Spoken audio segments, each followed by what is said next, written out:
This action was in line with long-standing policy of the UK government to defend freedom of navigation in the Red Sea after Houthi attacks fuel regional instability and risk economic security for families in the UK. Mr. Speaker, I'm pleased to say that all UK aircraft and personnel returned safely, and I pay tribute to the professionalism and bravery of all our servicemen and servicewomen. The Defence Secretary, Mr. Speaker, is making a statement immediately after PMQs. Mr. Speaker, can I congratulate Prime Minister Mark Carney on his election in Canada? Our two countries are the closest of Commonwealth allies, partners and friends, and we will work together to deepen our economic relationship to benefit working people here in the UK. Mr. Speaker, may I also congratulate everyone across the House, including members of this House and the Press Gallery, who ran marathons in London and Manchester. In particular, the Honourable Member for Gordon and Buchan for the fastest run of any female MP. And, of course, the Shadow Justice Secretary, who I'm reliably informed is still running.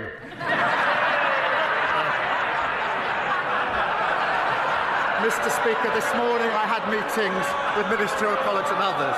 In addition to my duties in this House, I shall have further such meetings later today. Clive Jones.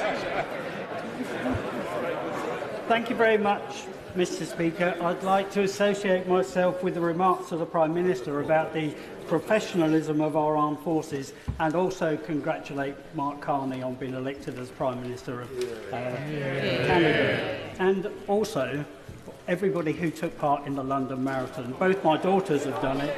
It's something I can't do anymore, sadly. Later today, Mr. Speaker, I'm introducing a bill to guarantee Parliament has the final say on any trade deal, including any agreement with President Trump. This isn't new. It's exactly what Labour promised to do in an official policy paper put forward in 2001. I'm asking this government to keep its promise. Currently, members of Parliament have no vote. They have no voice on trade deals. So, will the Prime Minister... Order. I think the Honourable... What this is good. I think you're on a marathon yourself. I think the Prime Minister may get a bit. Prime Minister! Well, Mr. Speaker, can we extend our congratulations to his daughters for running the marathon? In relation to trade deals, the government retains the right, obviously, to strike trade deals, delivering growth, jobs and opportunities for working people. We clearly set that out in our manifesto. That's exactly what we're doing. Parliament, as he knows, does have a well-established role in scrutinising and ratifying these deals. He knows that was strengthened under the last Labour government, as he references. Dan Tomlinson. Thank you, Mr. Speaker. There's going to have to be a coming together of Reform and the Conservative Party in some way. A deal, a pact or a merger. These aren't my words, Mr. Speaker, but those of the most senior Tory in elected public office in the country, the Mayor of the Tees Valley. So if senior Tories are plotting it, the Leader of the Opposition won't deny it, doesn't that mean that the only way for us to stop this plot is to vote Labour? Well, it's no need to answer. You've no responsibility for any part. Right, let's move the Leader of the Opposition, Commemorations. Thank you, Mr. Speaker. On Monday, the Prime Minister's Safeguarding Minister admitted on the floor of the House that there was a cover-up of the child rape gang scandal.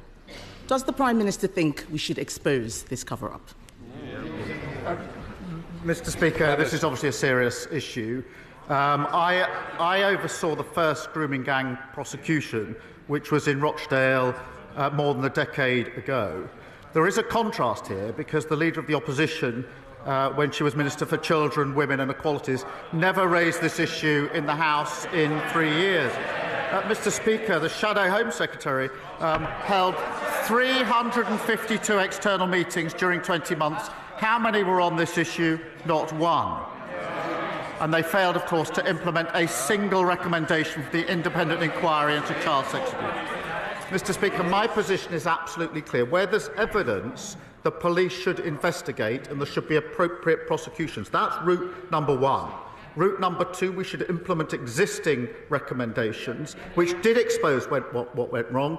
They weren't; those recommendations were not implemented by the last government. They're being implemented by this government. We are providing for local inquiries. We're investing more on delivering truth and justice for victims than the party opposite did in 14 long years.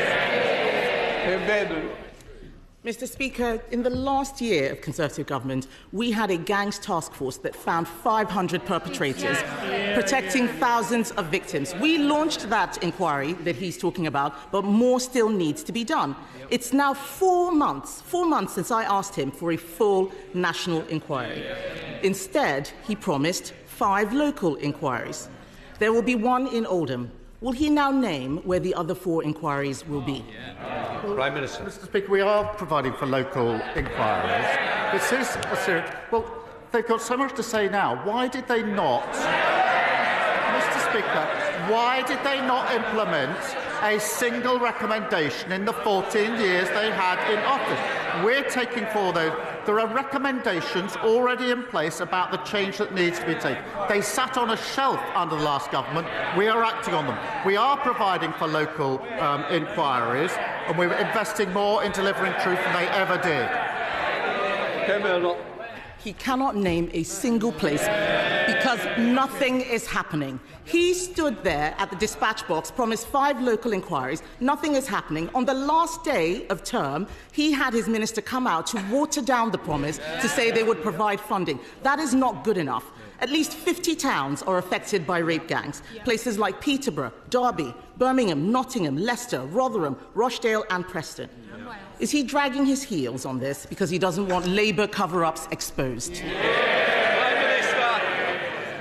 Mr. Speaker, I spent 5 years prosecuting this case. Mr. Speaker, I was the prosecutor that brought the first case.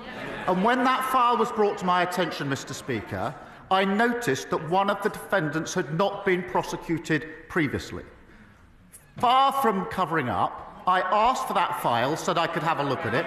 On the back of that, I then changed the entire approach to prosecutions, which was then lauded by the government. We were doing the right thing and brought those prosecutions. So my record was going after where I thought something had gone wrong and putting it right. She stayed silent throughout their years in government, and so did the entire front bench. Mr. Speaker, he's not the Director of Public Prosecutions anymore. He is the Prime Minister. People want to know what he is going to do now, not talk about what he did years ago. We are asking for a full national inquiry. Andy Burnham wants a national inquiry. He's not Conservative, he's Labour. Harriet Harman wants one. The member for Rotherham wants one. All of the victims I have met want a full national inquiry. He keeps talking about local inquiries, yet they have not got going. And they haven't got going because local authorities don't want to investigate themselves. Local inquiries cannot force witnesses to appear. Local inquiries can't force people to give evidence under oath. So why won't he have a national inquiry? Mr. Speaker, we've had a national inquiry. We've had recommendations. There are hundreds of recommendations that have been made in relation to this issue. It is a serious issue. I strongly believe that we should implement the recommendations that have already been made. And that is what we are doing. I strongly believe we should listen to victims, and we've been listening to victims on this side for decades and working with victims for decades in relation to what they want, which is local inquiries, and we've set those local inquiries up. Mr. Speaker, he says we should listen to victims. The victims want a national inquiry. We haven't had a national inquiry. We had the child sex abuse inquiry, which Conservatives launched. There is still more to be done. It didn't cover this scandal in detail. In Manchester, just last year, authorities were still covering up abuse. The local inquiry chair there has quit. Bradford Council, an area of some of the worst abuses, refuses any inquiry, local or national. Whether it's the streets of Birmingham or the Town Hall of Bradford, it is chaos and cover-ups with Labour councils. When will he show leadership and do the right thing? The right thing is to implement the recommendations that we've got. which is what they've palpably failed to do in government. The right thing to do is to have the national inquiries that we need, which is what the victims want. The right thing to do is to invest in our criminal justice system so we can bring people to justice. They've absolutely collapsed the criminal justice system. Prosecutions for rape under their watch, they go up or down. They went down to record lows. Investment in prosecuting these cases went down. Their record was abysmal. They should hang their heads in shame. Mr. Speaker, this is just distraction tactics. He hasn't read the recommendations, because if he had read the recommendations, he would know none of them would tackle this issue. The fact is, if I were standing where he is, we would have had a national inquiry months ago. This issue is personal for me. I have met many of the victims. This is about the protection of children. Nothing else is more important. In the last few days, Mr. Speaker, I've been to Wiltshire, Lincolnshire, Northumberland, Kent. All of them have outstanding children's social care. Do you know why, Mr. Speaker? Because they're all run by Conservatives. That's the difference that Conservative councillors make. Isn't the choice tomorrow between chaos and cover-ups under Labour councils or better services under the Conservatives? She says they'd have a national inquiry. 14 years. 14 years, and they didn't do it. It's so hollow. And yes, tomorrow is the first opportunity the country has to pass their verdict on the leader of the opposition and the party opposite after the general. Have they changed? Have they learned? It's passing verdict on the leader of the opposition. We'll see her next week. Right. Nadia Winter. Thank you, Mr. Speaker. Mr. Speaker, I wish that the leader of the opposition would stop weaponising victims of child sexual political points. It's damaging victims, and if she cared about child protection, she wouldn't be doing that. It's a disgrace. You're a disgrace. Mr. Speaker, new data shows that in March last year, in Hyson Green and Arboretum ward in my constituency, 64% of children were in poverty, the highest proportion in the whole of the East Midlands, and a damning indictment of the previous Conservative government. One of the proudest achievements of the last Labour government was the action it took on child poverty. Can the Prime Minister confirm that this Labour government will do everything in its power to eliminate child poverty, and that its task force has not ruled out abolishing the two-child benefit limit, the single most cost-effective way to pull children out of poverty? Minister. Well, she's absolutely right to raise the disgraceful record of the previous government, which saw an extra 900,000 children in poverty. I'm proud of Labour's record in reducing child poverty, which is what we do in government, and the task force exploring every lever to reduce child poverty. Leader of the Liberal Democrats, Sir Edward Davey. Thank you, Mr. Speaker. And on behalf of my party, can I send our congratulations to Mark Carney and the Liberal Party of Canada on their historic victory. We wish them well as Canada continues to stand up strongly to President Trump's tariffs and threats. Mr. Speaker, Canada has learnt what happens when you do a trade deal with President Trump. He can't be trusted to stick with it. The Prime Minister didn't answer my question last week, and he didn't answer my honourable friend, the member for Wokingham, just now. So let me ask again. Will the government give members of this House a vote on the floor of this House on any deal he agrees with President Trump? Yes or no? Minister. Mr. Speaker, we are in negotiations with the US in relation to a deal. We will act, obviously, in the national interest to make sure that if there is a deal, it's the right deal for our country. If it is secured, it'll go through the known procedures for this House. Sir David. Well, Mr. Speaker, I'm very disappointed in that reply. There was no yes or no response. We do want a vote, and we will keep pressing him and his government on that. But turning to a domestic issue now, Mr. Speaker, my honourable friend, the member for Dorking and Hawley, has taken up the cause of Fiona Lascaris, whose autistic adult son, Christopher, was horrifically exploited and then murdered by a convicted criminal. As ITV News has reported, when Fiona tried to get a mental capacity assessment for her son, she was dismissed. So Christopher never got the support that might have saved his life. We're going to try to change the law so families' concerns over a loved one's mental capacity have to be considered.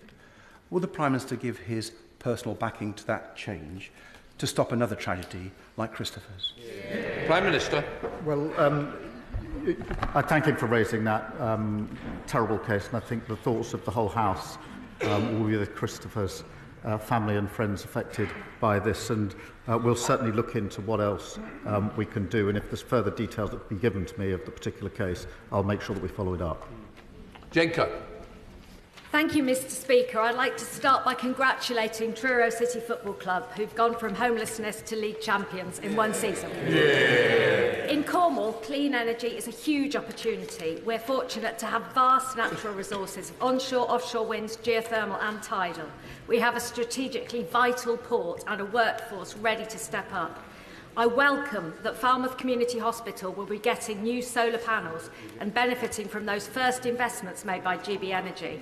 As we pursue our Clean Power Plan, will the Prime Minister confirm this is just the beginning of that investment in renewables in Cornwall? Can I add my congratulations to Truro? Clean energy investments are powering our plan for change, Mr. Speaker, and that's just the beginning. We'll go further. 200 schools and hundreds of NHS sites across the country will benefit from GB Energy's first solar projects, including Falmouth Community Hospital in my honourable friend's constituency. Hospitals will save, Mr. Speaker, £45,000 a year off their energy bills, with that money going back to the frontline services. That's the better future we're building, good for patients, good for jobs growth and our energy security. Nigel Farage. Thank you, Mr. Speaker. To date, so far this year, 10,000 young, undocumented males have illegally crossed the English Channel into our country, a 40% increase on this time last year, many coming from cultures that are somewhat alien to ours. They are being housed at a cost of many billions of pounds a year in hotels and increasingly in private rented homes.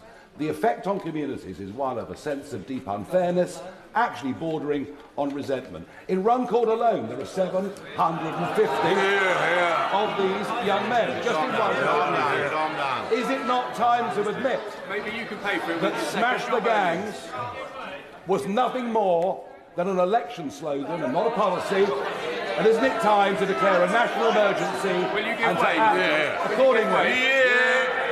Prime Minister. Mr. Speaker, we are passing a borders bill with extensive powers to smash the gangs. These are terrorist-like powers that give powers to the police to intercept where they think the suspects are committing people smuggling, which is a vile trade. We must take back control of our borders after the last government lost control. But what did he and his party do? Did they support those extra measures to actually smash the gang? No, they went in the lobby with this lot in their new coalition to vote against them. And let's be clear what a vote for his party means. It means a vote to charge for the NHS. It means a pro-Putin foreign policy and a vote against workers' rights. And now we hear, Mr. Speaker, he's recruited Liz Truss as his new top advisor, as he was cheering on the mini-budget. Just silence. Thank you, Mr. Speaker. For years, my constituents in Orrell have suffered from a lack of local health provision. But next month, that will begin to change, thanks to a new partnership that I built with our local NHS, Wigan Athletic and Wigan Warriors at a Centre for Excellence in Women's Sport. This will be a shining example of shifting healthcare from hospitals into communities. So can I urge the Prime Minister to continue with our plan for change and ignore the member for Clacton who, for decades, has pushed to dismantle our NHS so that my constituents must pay to see their doctor? Well, I see the member for Clacton complaining, but what did he say? He said we're going to have to move to an insurance-based system of healthcare. His words. If you can afford it, you pay. Not under our watch, Mr. Speaker. While he's busy taking Liz Truss's advice and fawning over Putin, we're driving down waiting lists, 3 million extra appointments delivered, and waiting lists slashed in the most deprived areas. That's 6 times the waiting list will come down, including during the winter periods. We're rebuilding our NHS, rebuilding our country of future, and delivering for working people. Liz Jarvis. Thank you, Mr. Speaker. Just before Christmas, thousands of my constituents in Eastleigh were left without water after yet another incident involving Southern Water. the latest in a long series of issues, including outages and sewage dumping in our precious chalk stream, the River Itchen. Yet this month, my constituents face water bill hikes of 47%. Does the Prime Minister understand why my constituents are so angry about this? And what reassurances can he give my constituents that Southern Water and Ofwat will be held to account? Prime Minister. I thank her for raising this, and the party opposite should apologise to her constituents for allowing record sewage into our waterways. Our Water Act will clean up our rivers, lakes and seas. Under new powers which came into effect last week, in fact, water bosses can now face years in jail for concealing sewage spills. We've banned the payment of bonuses and introduced new powers. And of course, we're delivering a major review through our Water Commission. And I'll reassure the member we won't hesitate to take further steps. Sam Colvin. Thank you very much, Mr. Speaker. Listening to residents in North West Cambridgeshire on the doorstep and in local coffee mornings, there's a clear message. People want local police that have the time and resources to get to know crime in their areas and tackle it at the root. And I know our Labour mayoral candidate's committed to that if she's elected tomorrow. So could the Prime Minister update residents across Cambridgeshire and Peterborough on how our plan for change is tackling crime and antisocial behaviour and boosting police ranks by 13,000 officers that will be visible in all local communities? The party opposite decimated neighbourhood police, and crimes like shoplifting and antisocial behaviour ran rife. I can tell him what we're doing through the plan for change: extra police officers, extra PCSOs and more special constables. On top of that, Mr Speaker, a named officer for every community and more teams out in our town centres on Friday and Saturday nights. That's what you get with a Labour mayor working with a Labour government to deliver change for Cambridgeshire and Peterborough. Josh Babrin. Thank you, Mr Speaker. Eastbourne War veteran Staff Sergeant Pauline Cole is a veteran who sustained injuries while serving our country. She was awarded military compensation. But because military compensation is currently considered income by this government, her pension credit has been cut from £77 a week to just £11 a week. We've met with the relevant minister to try to address this to no avail. So I want to ask the Prime Minister, with the 80th anniversary of VE Day just next week, will he meet with Pauline, who's in the gallery, and I, to address this injustice and to ensure that no veteran is penalised for serving our country? Prime Minister.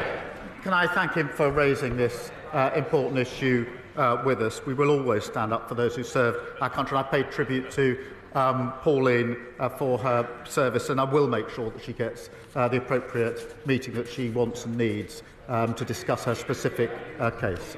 Julie Mims. Thank you, Mr Speaker. This week, thanks to this Labour government, hundreds of free breakfast clubs have opened across our country.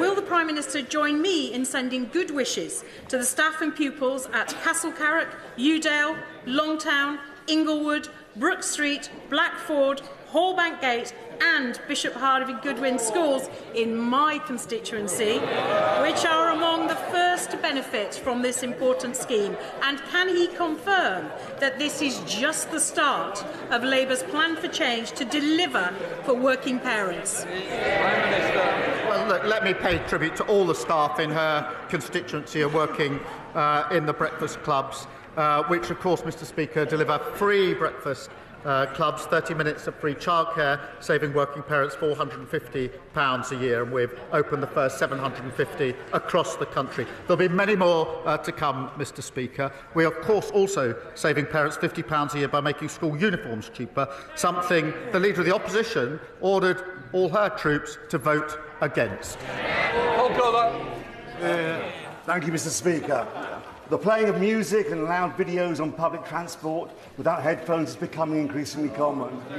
The various bylaws outlawing such antisocial behaviour are clearly not working, whilst planned cuts to the British Transport Police are bound to make matters worse. Will the Prime Minister back the Lib Dem plan to introduce effective enforcement and a publicity campaign to persuade people to plug in their headphones? After which, you never know, perhaps we can encourage the uncivil minority to take their feet off the seats. Prime Minister. Well, he raises a really important question of antisocial behaviour. They're laughing about it. That really sums up what they did in the last 14 years. He knows there are already strict rules in place to prevent antisocial behaviour, including fines of up to £1,000. But we are focused on tackling antisocial behaviour. It's not low level. It does affect people and their communities and their sense of safety and what they can do with their own lives. And that's why an additional £1.2 billion has been set aside for policing, 13,000 new neighbourhood police officers, new respect orders, and a named officer in every community. We take this seriously. They laugh about it. Bill Ribeiro had it. Mr. Speaker, rent in my constituency is becoming exceedingly unaffordable, with the ONS's most recent data estimating that the average price of rents have risen by over 10% in the last year, whilst average wages haven't risen at the same level. And I know several metro mayors are calling for the power to control rents in their region to help tackle the issue, and the steps in the Renters' Rights Bill to cap market rents at the market rate are positive. But as landlords are the ones setting the market rates, renters in my constituency are fearful that this won't be enough to protect them from rising rents. So can the Prime Minister tell me what steps this government is taking to bring down rental prices? Prime Minister. She's absolutely right to raise this important issue. Communities across the country are facing the consequences of the utter failure of the party opposite to build enough homes. Our Renters' Right Bill improves the system for 11 million private renters, blocking demands for multiple months of rent in advance, and finally abolishing no-fault evictions, something they said they'd do over and over again, and as usual, never got round to doing. Mr. Speaker, that's backed up by major planning reforms, our New Homes Accelerator, and £600 million to deliver 300,000 homes in London, part of our 1.5 million homes we'll build across the country that are desperately needed. Sir Bernard. Does the Prime Minister recall from our history that even during the Blitz, the concert pianist Dame Maura Hess continued performing her piano recitals at the National Gallery, including the performance of German music like J.S. Bach's Jesu, Joy of Man's Desiring? As a trustee of the Parliament Choir and as a singer, can I ask him to lend his support to Parliament's own VE Day celebration, which will be next Wednesday evening in Westminster Hall, when we will perform in the presence of His Royal Highness the Duke of Kent and both speakers of both houses, not only that Bach chorale, but the music of our other allies and, of course, some British music too. Tickets are still available. Prime Minister. Can I wish him the very best of luck? It will be a fantastic event, and it's just one of the many important celebrations that that are taking place to commemorate VE Day. I would encourage the whole House to buy those remaining tickets to go along and attend the concert, which I think is in Westminster Hall, as well as the many street parties and other events that will be across the country. And I look forward to paying my own tributes on VE Day, but I wish him luck. Sarah Hall. Thank you, Mr. Speaker. I welcome the action taken by the government to fix our NHS and deliver 2 million more appointments, something my constituents are already benefiting from. Together with Warrington and Halton NHS Trust, I recently submitted a ready-to-go proposal for a new urgent treatment centre and outpatients facility in Warrington. Warrington has over 200,000 residents and no urgent treatment centre. The proposal would reduce A&E waiting times and deliver 100,000 appointments every year. Will the Prime Minister or Health Secretary agree to meet with me and local health partners to discuss this transformational project? Prime Minister. Well, I'm happy to make sure that my honourable friend meets the Health Secretary. Mr. Speaker, we have got waiting lists down for 6 months now in a row, delivering 3 million extra appointments. The Further Faster 20 programme is doubling the rate at which waiting lists are falling, including in her trust. And of course, earlier this week we froze prescription charges at under £10. There's a lot that's been done, a lot more to do, but our plan for change is working, getting the NHS back on its feet. Leila Moran. Mr. Speaker, the non-disclosure agreement was entirely one-sided, gagging me, but not the men or the execs involved. It covered not just business matters, but everything painful I'd endured. I ended up in hospital. These are the words of a victim who suffered intolerable sexual misconduct in her workplace. Does the Prime Minister agree with me and members across this House that the misuse of NDAs in cases like this are totally unacceptable?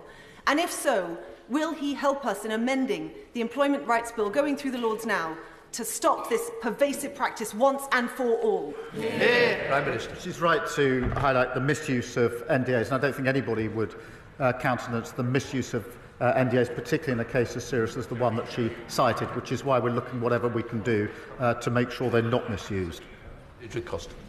Thank you, Mr. Speaker. After 14 years of a Conservative government who let fly tipping increase to record levels across the country, my constituents in Ealing Southall will welcome the Prime Minister's announcement today that fly tippers will now face tough action, new technology for enforcement and up to 5 years in prison. Could the Prime Minister set out what other steps he is taking to help councils tackle fly tipping and the difference this will make to communities like Ealing Southall? Thank you for raising this issue. Under the last government, we saw 1 million incidents of fly tipping. Under Conservative councils, we see enforcement down and fly tipping up. Look at Tory-led Northumberland, where incidents of fly tipping are up 76%. We're introducing, Mr. Speaker, tough powers to seize and crush the vehicles of commercial fly tippers who now face up to 5 years in prison for operating illegally. That's a Labour government clearing up the mess left by the party opposite. Thank you, Mr. Speaker. Prime Minister, a week tomorrow, the whole nation will come together to commemorate the E-Day.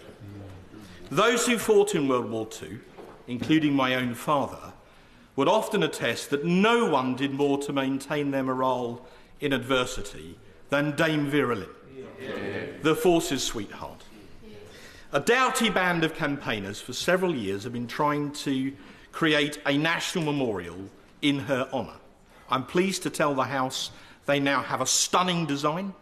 They have a site, appropriately at Dover, and they've already raised over 3/4 of the funding that they would need. So at this very special time, would the Prime Minister lend his support in principle to this noble endeavour? Would he be prepared to accept a personal briefing on the campaign, in which case I suspect that he and I will meet again?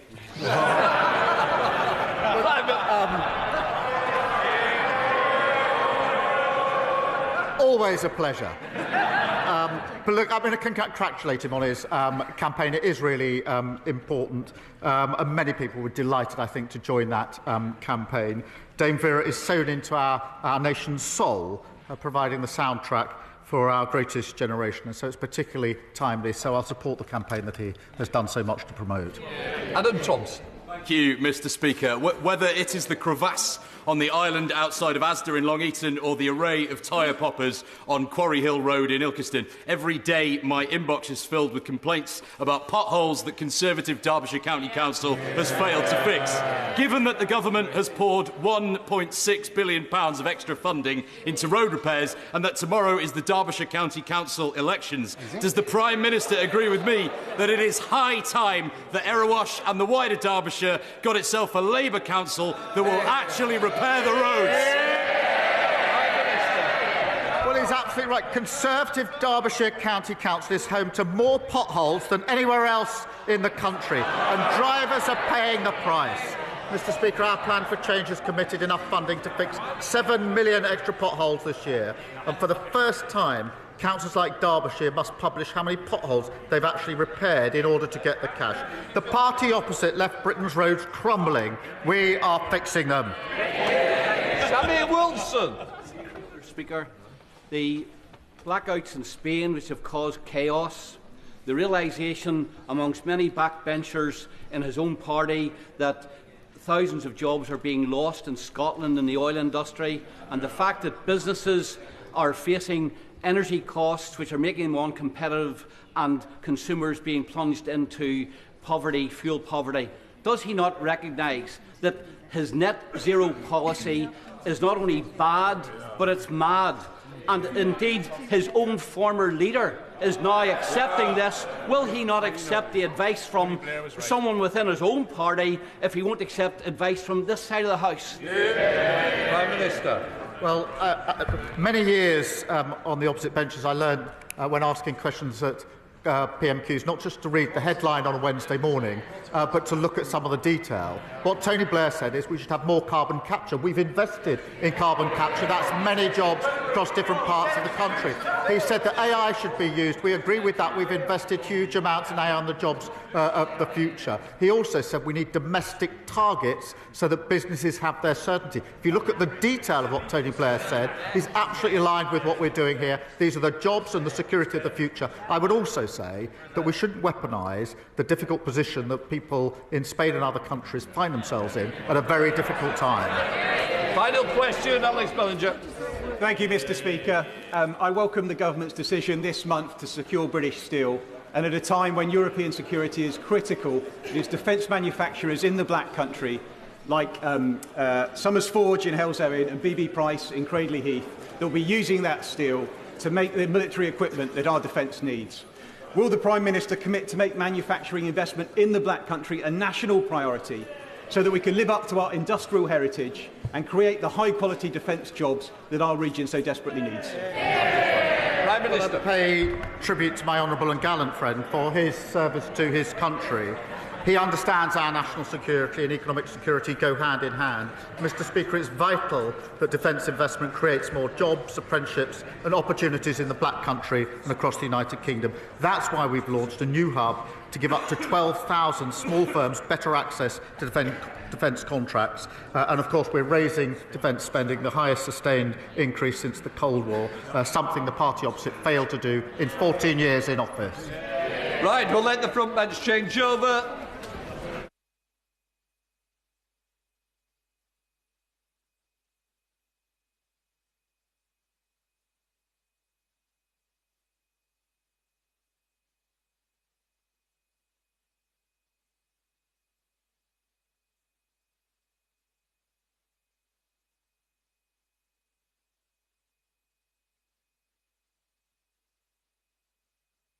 We now come to the first statement. Secretary of State for Defence, John Healey.